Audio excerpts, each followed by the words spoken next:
नमस्कार दोस्तों, आपका स्वागत है आपके अपने यूट्यूब चैनल स्टडी प्लेटफॉर्म पर। दोस्तों आज की इस वीडियो में हम पढ़ने वाले हैं साइंस के मॉडल सेट को करने वाले हैं, जो आपके एग्जाम की दृष्टि से काफ़ी इंपॉर्टेंट है, क्योंकि ये मॉडल सेट आपके एग्जाम के पैटर्न पर ही बनाया गया है। तो वीडियो को बिना स्किप के वीडियो को लास्ट देखिएगा और इन सारे प्रश्नों को आप लोग याद करते चलेगा और अपना आंसर भी कमेंट में करते चलिएगा और अपना लास्ट में स्कोर भी कमेंट करना है कि हमारा कितना सही हुआ। ठीक है, तो वीडियो को लास्ट से जरूर देखिएगा और अगर वीडियो पसंद आता तो वीडियो को लाइक कर दीजिए। अगर चैनल पर पहली बार जुड़े हैं तो चैनल को भी सब्सक्राइब कर लीजिए, क्योंकि हमारे चैनल पर सभी सब्जेक्ट की मॉडल प्रैक्टिस सेट कराई जा रही है।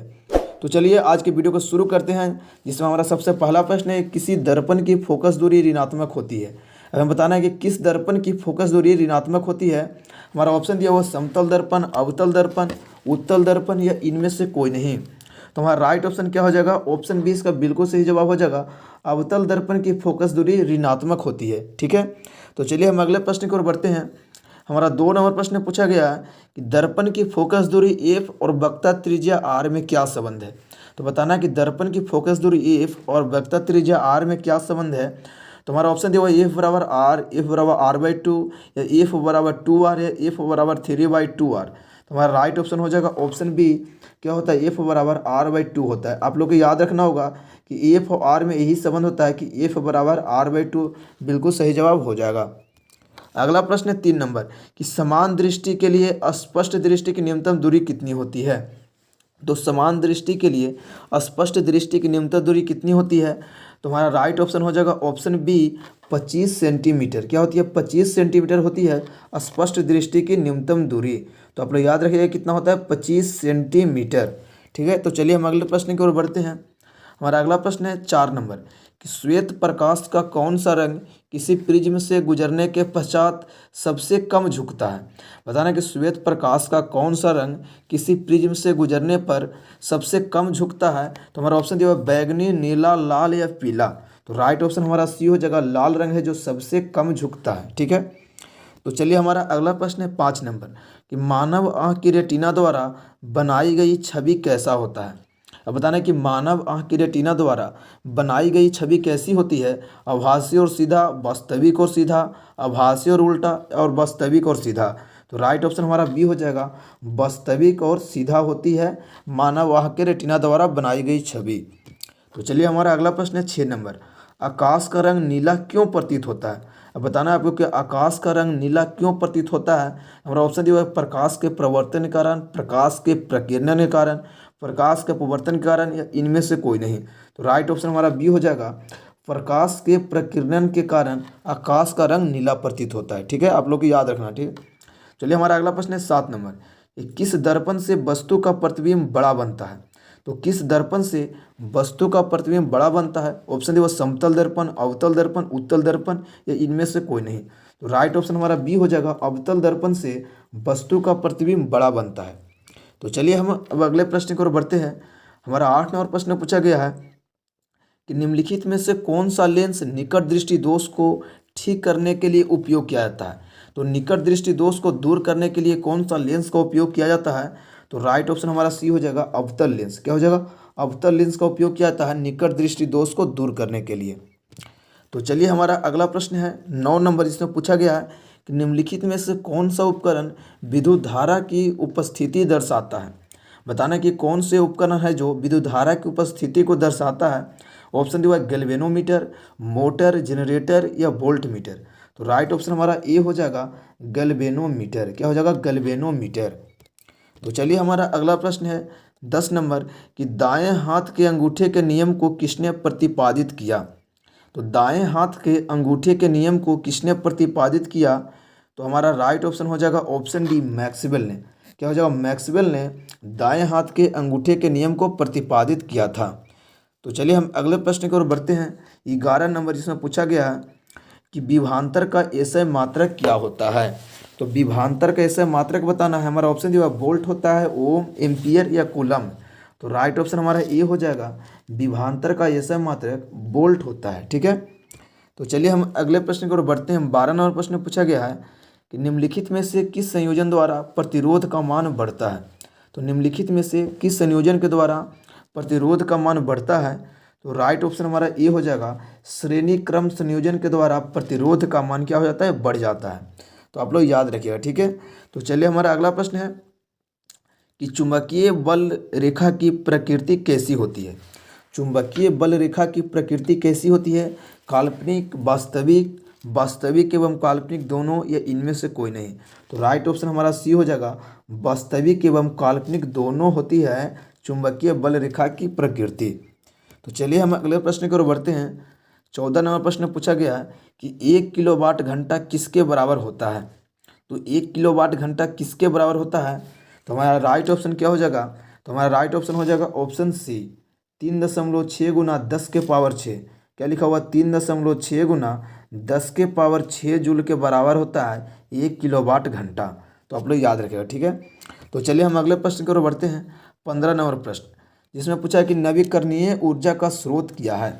तो नवीकरणीय ऊर्जा का स्रोत क्या है?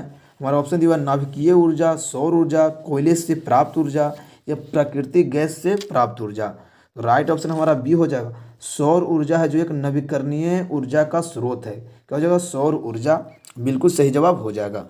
अगला प्रश्न है कि कौन सा लेंस अपसारी लेंस भी कहा जाता है, मतलब किस लेंस को अपसारी लेंस भी कहा जाता है।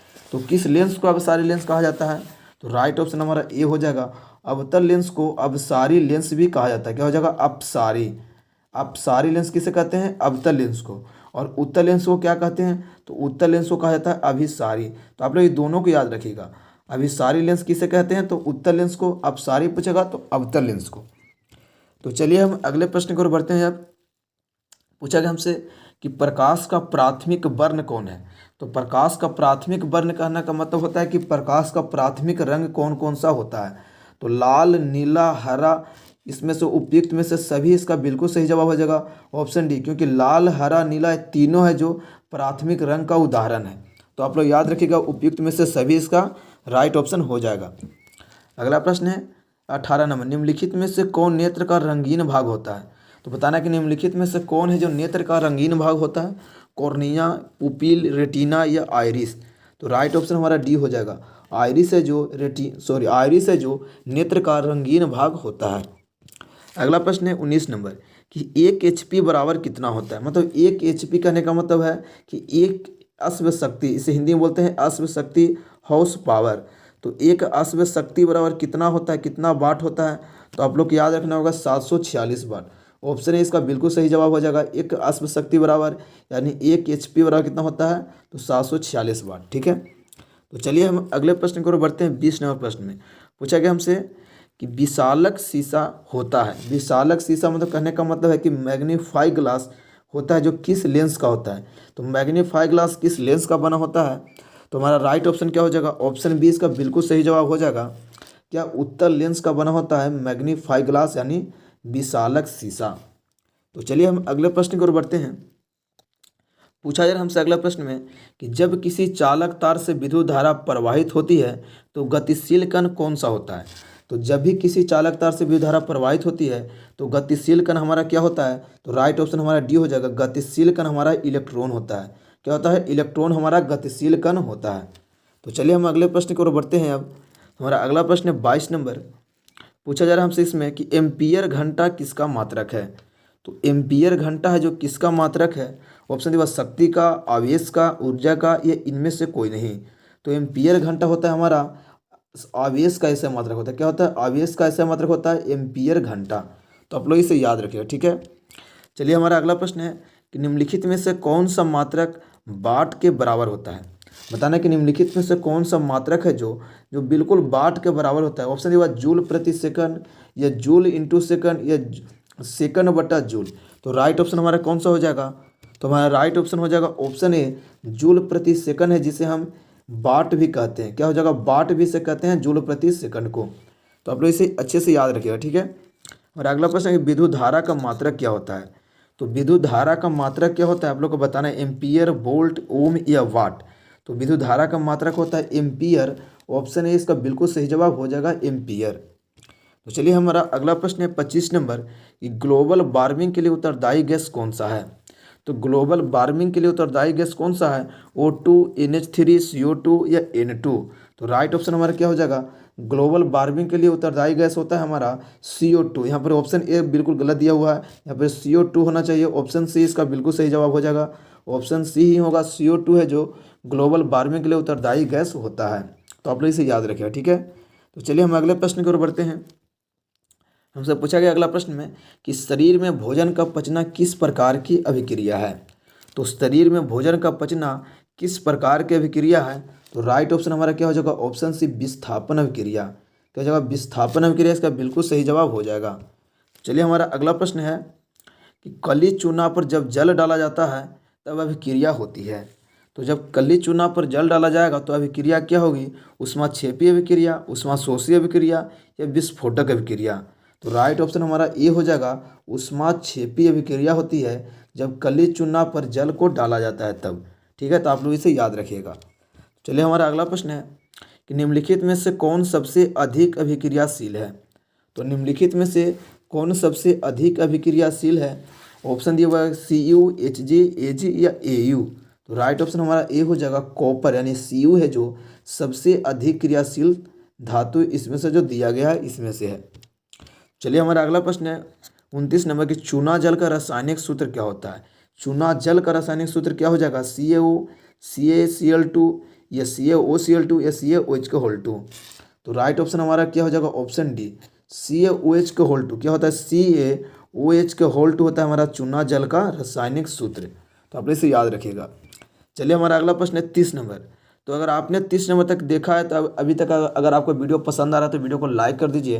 अगर चैनल को अभी तक सब्सक्राइब नहीं किया तो चैनल को भी सब्सक्राइब कर लीजिए। तो चलिए हम अगले प्रश्न की ओर बढ़ते हैं। 30 नंबर प्रश्न में पूछा गया है कि कोई विलयन लाल लिटमस को नीला कर देता है तो उसका pH मान कितना हो सकता है।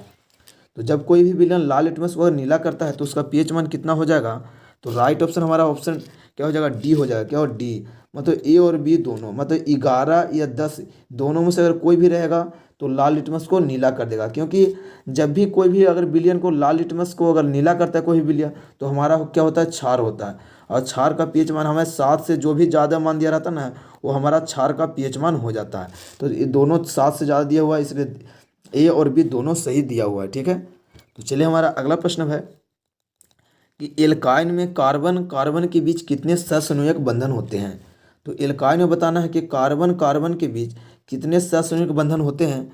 तो हमारा राइट ऑप्शन क्या हो जाएगा, ऑप्शन सी। क्या हो जाएगा, ऑप्शन सी इसका बिल्कुल सही जवाब हो जाएगा। 3 होते हैं। क्या होते हैं, 3 बिल्कुल सही जवाब हो जाएगा। चलिए हमारा अगला प्रश्न है 32 नंबर, ग्लूकोज का आणविक सूत्र क्या होता है।